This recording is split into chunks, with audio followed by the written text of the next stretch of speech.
وما أرسلناك إلا رحمة للعالمين صدق اللہ مولانا العظیم۔ ربیع الاول کا مہینہ ہے اور یہ وہ عظیم اور بابرکت مہینہ ہے۔ اس مہینے کو یہ سعادت حاصل ہے کہ اس میں امام الانبیاء، رہبر و رہنما محمد مصطفیٰ احمد مجتبیٰ سید المرسلین شفیع المذنبین صلی اللہ علیہ وسلم کی ولادت با سعادت ہوئی۔ اور یہ بڑا عجیب اتفاق ہے کہ اپنی زندگی کی 63 بہاریں گزارنے کے بعد پیارے آقا کی وفات بھی اسی مہینے میں۔ تو اسی مناسبت سے اس مہینے میں اہل ایمان اپنے آقا کا، اپنے نبی کا تذکرہ کرتے رہتے ہیں، اور اس مہینے کے اندر آقا علیہ السلام کا تذکرہ اپنے چوبر میں ہوتا ہے۔ صاحب قاموس نے میرے نبی کے نام محمد کا معنی کیا؟ وہ کہتا ہے محمد الذی یحمد مرۃ بعد مرہ۔ محمد کہتے ہی اس ہستی کو ہے جس کی تعریفوں کو سلسلہ، جس کی تعریفوں کا سلسلہ کبھی ختم نہیں ہوتا۔ تو جب سے کائنات بنی ہے تب سے میرے آقا کی تعریفوں کا سلسلہ جاری اور ساری ہے۔ کبھی حضرت عیسیٰ کی بشارت میں، اور کبھی حضرت ابراہیم کی دعاؤں میں، کبھی تورات میں، کبھی زبور میں، اور کبھی انجیل میں، یہ سلسلہ چلا آ رہا ہے۔ آج یہ سیرت کی محفل سجی ہے، یہاں دو عنوان لکھے گئے ہیں، ایک سیرت النبی اور دوسرا قرآن مجید کے حوالے سے ختم قرآن۔ حضرت مفتی صاحب ادھر بیٹھے ہوئے ہیں، یہ روایت سنائی تھی آپ کو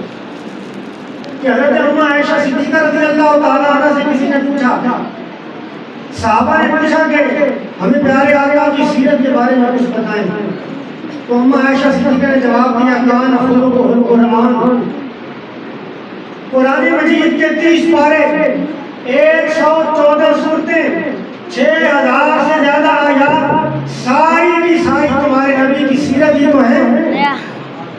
تو میں یہ سمجھتا ہوں کہ یہ الگ الگ عنوان نہیں ہے، ایک ہی عنوان ہے۔ قرآن سارا کا سارا میرے نبی کی سیرت ہے۔ صرف شرط یہ ہے کہ ہم عمل کی وجہ سے قرآن پڑھنے والے بن جائیں۔ تو میں اس کا رہا تھا کہ یہ سیرت کی محفل سجی ہے۔ میں ایک محفل کا تذکرہ کرنا چاہتا ہوں۔ ایک محفل سجی تھی جو مدینہ مکرمہ کے اندر سجی تھی، مسجد نبوی تھی، اور منبر رسول تھا، سننے والے صحابہ کرام تھے، سننے والے امام الانبیاء تھے، نعت پڑھنے والا میرے نبی کا شاگرد حضرت حسان بن ثابت تھا۔ ذرا تصور کیجیے وہ کیسی محفل ہوگی، جس کو سجانے والا، جس کی صدارت کرنے والا، جس کا انتظام کرنے والا خود نبیوں کا امام ہو، وہ ایسی محفل کہ لوگوں نے، کفار نے میرے آقا کی مذمت بیان کی۔ میرے نبی نے اپنے ناخوان حضرت حسان سے کہا، اے حسان ذرا میرے منبر کے اوپر آ جا۔ انہوں نے میری مذمت بیان کی کہ تو میری تعریف پڑھ کر سنا۔ میرا ایمان یہ کہتا ہے، میرا وجدان یہ کہتا ہے کہ اللہ کریم نے آسمانوں کے پردے ہٹا کے یہ محفل ملائکہ کو دکھلائی نہیں اور سنائی نہیں۔ اب حضرت حسان بن ثابت منبر پہ بیٹھ جاتے ہیں اور آپ پیارے آقا کی نعت کا آغاز کرتے ہیں۔ وَأَحْسَنَ مِنْكَ لَمْ تَرَ قَطُّ عَيْنٌ وَأَجْمَلَ مِنْكَ لَمْ تَلِدِ النِّسَاءُ۔ حضرت حسان مصرع اٹھاتے ہیں، فرمایا اے میرے حبیب، جب سے میری آنکھوں نے دیکھنا شروع کیا ہے، اے میرے حبیب، میرا دل یہ کہتا ہے جب سے میری آنکھوں نے دیکھنا شروع کیا ہے آپ جیسا حسین چہرے والا میری آنکھوں نے کبھی نہیں دیکھا وَأَحْسَنُ مِنْكَ لَمْ تَرَكَتْ عَيْنُ وَأَجْمَلَ مِنْكَ لَمْ تَلِدِ النِّسَاءُ اے اللہ کے حبیب میری آنکھیں آپ جیسا حسین چہرہ کیسے دیکھ سکتی ہیں کسی ماں نے آپ جیسا حسین بچہ پیدا ہی نہیں کیا جبریل امین سن رہے ہیں جبریل امین کہتے ہیں مولا یہ آسان کون ہوتا ہے فیصلہ کرنے والا آسان نے دنیا میں دیکھا ہی کیا ہے اس نے یا مکہ دیکھا ہے یا مدینہ دیکھا ہے یا طائف دیکھا ہے اور کہتا ہے کہ میں نے حضور جیسا حسین و جمیل نہیں دیکھا مولا مجھ سے پوچھ کے دیکھنا میں نے حضرت آدم علیہ السلام کو میدان عرفات میں روتے ہوئے دیکھا تھا مولا مجھ سے بھی پوچھ کے دیکھنا میں نے حضرت موسیٰ علیہ السلام کو کبھی کوئی ٹور پہ کبھی میرے ملزم میں دیکھا تھا اے میرے مالک مجھ سے پوچھ کے دیکھنا میں نے حضرت یوسف علیہ السلام کی بہاریں کبھی جیل کی کار کوٹھڑیوں میں کبھی مصر کے بازاروں میں کبھی زلیخا کے دربار میں دیکھا تھا مولا مجھ سے پوچھ کے دیکھنا میں نے حضرت یعقوب علیہ السلام کو روتے ہوئے دیکھا تھا مولا مجھ سے پوچھ کے دیکھنا میں نے حضرت داؤد علیہ السلام کے ہاتھوں میں لوہے کو موم ہوتے ہوئے دیکھا تھا مولا مجھ سے پوچھ کے دیکھنا میں نے حضرت سلیمان علیہ السلام کے تخت کو آسمانوں پہ اڑتے ہوئے دیکھا تھا اے میرے مولا میں نے آسمانوں کی بلندیوں میں بھی دیکھا میں نے زمین کی پستوں میں بھی دیکھا میں نے مشرق میں بھی دیکھا میں نے مغرب میں بھی دیکھا میں نے شمال میں بھی دیکھا میں نے جنوب میں بھی دیکھا لم ارى احسن اجمل من محمد اے میرے رب میں نے زمین کی پستوں میں بھی دیکھا ہے آسمانوں کی بلندیوں میں بھی دیکھا ہے مشرق و مغرب میں بھی دیکھا ہے لیکن تیرے حبیب جیسا سونا میں نے بھی نہیں دیکھا اب حضرت احسان بولے فرمایا جبرائیل تھوڑی بات ختم ہو گئی ہے اور بڑی سن بڑی ادب پوری نہیں ہوئی اور اگلا مسئلہ حضرت احسان اٹھاتے ہیں فرمایا کہ خلقت مبرأ من كل عیب کأنک قد خلقت کما تشاء اے اللہ کے حبیب صلی اللہ علیہ وسلم اللہ نے آپ کو ہر عیب سے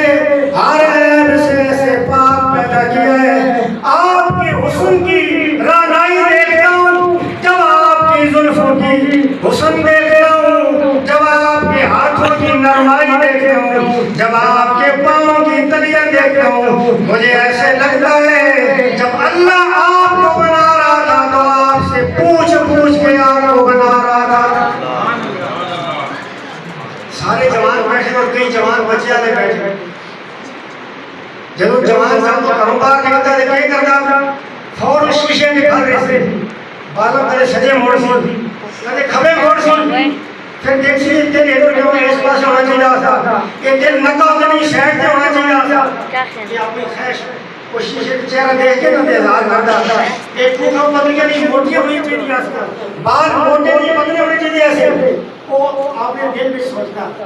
یہ آسان حضر یا رسول اللہ جو میں آپ کا چہرہ دیکھتا کہ وہ نہیں لگتا جی اللہ کو سب کو پوچھتا رہے اللہ پوچھتا رہا میرے حبیب ذرا بتانا تیرے ہاتھ کیسے بناؤں میرے حبیب بتا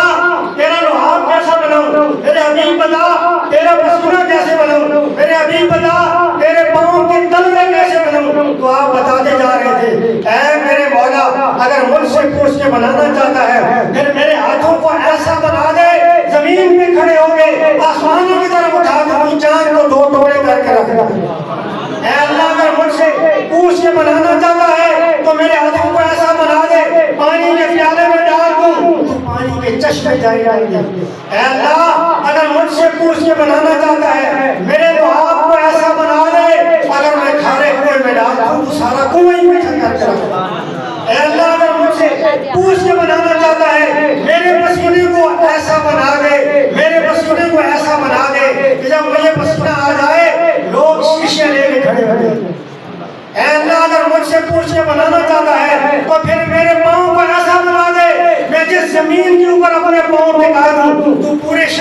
قسم کھانے لگ جائے. لا اقسم بهذا البلد وانت حل بهذا البلد. اللہ کریم قسم کھاتے ہیں اے میرے محبوب مجھے مکہ شہر کی قسم ہے, مکہ شہر کی قسم ہے. اے اللہ تو نے مکہ شہر کی قسم کیوں کھائی؟ اللہ اس لیے قسم کھائی ہے وہاں سفر فرمائے. اللہ فرماتے ہیں نہیں ہو لوگوں, مولا تو نے مکہ شہر کی قسم اس لیے کھائی ہے کہ وہاں پہ حجر اسود موجود ہے. فرمایا نہیں ہو لوگوں, اللہ تو نے مکہ شہر کی قسم اس لیے کھائی ہے وہاں آب زمزم ہے. فرمایا نہیں ہو لوگوں, اے اللہ تو نے مکہ شہر کی قسم اس لیے کھائی ہے وہاں مقام ابراہیم ہے. فرمایا نہیں ہو لوگوں, اللہ پھر مکہ شہر کی قسم کیوں کھائی؟ اللہ فرماتے ہیں آگے بڑھ وَأَنْتَ حِلٌّ بِهَذَا الْبَلَدِ. وہ مکہ شہر کی گلیوں میں میرے محبوب کی پاؤں